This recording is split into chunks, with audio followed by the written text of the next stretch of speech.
તો કેમ છો દોસ્તો, સ્વાગત છે તમારું મારી ચેનલ ન્યૂ ગુજરાતી ટેકમાં। આજે દોસ્તો આપણે વાત કરીશું કે એમેઝોનમાં ઘણી વખત દોસ્તો આપણે પ્રોડક્ટ ખરીદતા હોઈએ છીએ ઓનલાઈન, પછી ઓનલાઈન ખરીદી કર્યા પછી આપણે ઓનલાઈન પેમેન્ટ પણ કરી દઈએ છીએ, ઠીક છે દોસ્તો।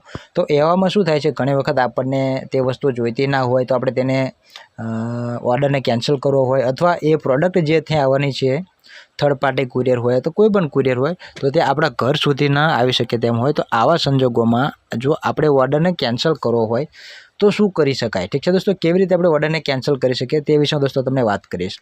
કારણ કે આજે એમેઝોનમાં મેં એક ઓર્ડર કર્યો અને તેને કેન્સલ કરવામાં ઘણી બધી મારી માથાકૂટ થઈ, લગભગ અડધો કલાક ઉપર મારો વેસ્ટ થઈ ગયો, એમ છતાં હજી એ ઓર્ડર કેન્સલ નથી થયો।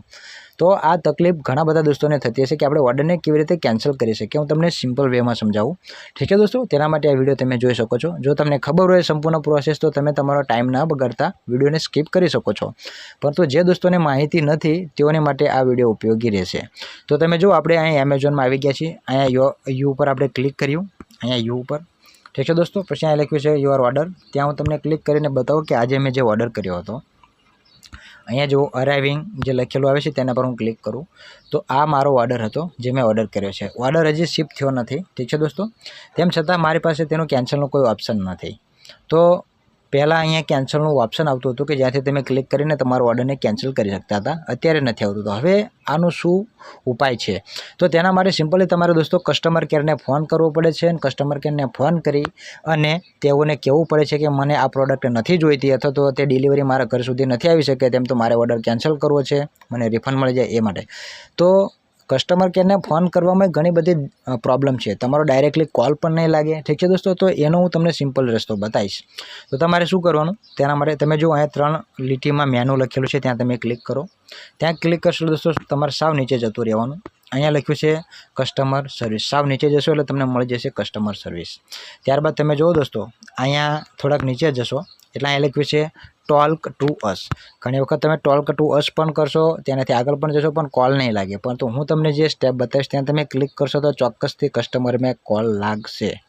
તો હવે થોડા નીચે આવો, ઘણા બધા ઓપ્શન છે। અહીંયા લાસ્ટ ઓપ્શન છે Amazon pay, UPI pay letter, gift card, એવું બધું લખ્યું છે, તેના પર તમારે ક્લિક કરી દેવાનું। ત્યાં ક્લિક કર્યા બાદ દોસ્તો જો અહીંયા એમેઝોન પે યુપીઆઈ લખેલું એક ઓપ્શન મળશે, તેના પર તમે ક્લિક કરી દો, અને તેમાં સૌથી પહેલું છે question about at order paid using UPI, તેના પર દોસ્તો તમે ક્લિક કરો। ત્યાં ક્લિક કરો એટલે દોસ્તો હવે તમે નીચે વાંચી શકો છો કન્ટિન્યુ ટુ કસ્ટમર સર્વિસ, તેના પર તમારે ક્લિક કરી દેવાનું। ત્યાં ક્લિક કરશો એટલે તમે જો અહીંયા ઓપ્શન ચૂઝ કરવાનો છે લેંગ્વેજનો, હિન્દી કે ઇંગ્લિશ, તમે શામાં વાત કરવા માંગો છો, અને અહીંયા તમારો નંબર આવી જશે, અને અહીંયા લખ્યું છે કોલ મી નાવ, તેના પર ક્લિક કરશો એટલે સામેથી એમેઝોનવાળાનો કોલ તમારી પર આવી જશે। તો આ કોલ આવી જાય એટલે તમારે કહી દેવાનું જે કારણ હોય કે મારે પ્રોડક્ટ શા માટે નથી જોઈતી, જે તમારો પ્રોબ્લેમ હોય તે તમે જણાવશો એટલે ત્યાંથી તમારી પ્રોડક્ટને તેઓ કેન્સલ કરી આપશે, ઠીક છે દોસ્તો। હજી સુધી મારી પ્રોડક્ટ કેન્સલ નથી થઈ, મારે પણ અહીંયા કોલના ઉપર ક્લિક કરી અને ફરીથી મારે વાત કરવાની છે। કદાચ ત્યાં ક્લિક કરું ને વિડીયો કટ થઈ જાય તો તેના માટે કહું છું કે આ પ્રોસેસ અપનાવશો તો તમારા એમેઝોનની અંદર જો ઓર્ડર કેન્સલ કરવો છે તો સરળતાથી થઈ જશે। વિડીયો ગમે તો વિડીયોને લાઇક કરજો, ચેનલ પર ન હોય તો તેને સબસ્ક્રાઇબ કરજો, અને તમારો કોઈ ક્વેશ્ચન હોય તો મને કોમેન્ટ કરજો। તો મળીએ નેક્સ્ટ વિડીયોમાં, ત્યાં સુધી આવજો, બાય બાય, ટાટા। હવે હું કોલ મી નાવ ઉપર ક્લિક કરી રહ્યો છું।